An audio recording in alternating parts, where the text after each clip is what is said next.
Jalangi block শ্রেণী স্বেচ্ছাসেবী সংগঠনের উদ্যোগে 28 মে মেনস্ট্রুয়াল হাইজিন ডে বা মাসিকের স্বাস্থ্যবিধি দিবস পালন করা হলো। মঙ্গলবার দুপুরে জলঙ্গি ব্লকের ফরিদপুর গ্রাম পঞ্চায়েত অফিসে এই কর্মসূচির আয়োজন করা হয়।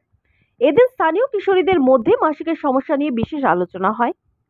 মাসিক পিরিয়ড সময়কালে কি কি সাবধানতা অবলম্বন করা যায়, কি কি পুষ্টিকর খাবার খাওয়া উচিত সে বিষয়ে বিস্তারিত আলোচনা হয়।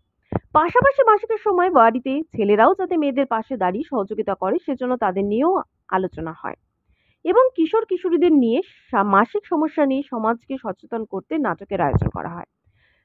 শেষে বেশ কিছু কিশোরীদের হাতে প্যাড তুলে দেওয়া হয়। এই কর্মসূচিতে উপস্থিত ছিলেন জলঙ্গি ব্লক স্বাস্থ্য আধিকারিক doctor Wasim Reza, Jalangi BSF battalion অধিনায়ক, জলঙ্গি ব্লক সিনিয়র অর্পিতা হালদার, ফরিদপুর গ্রাম পঞ্চায়েতের প্রধান শাকিলা বিবি সহ অন্যান্য স্বাস্থ্যের কর্মীরা উপস্থিত ছিলেন।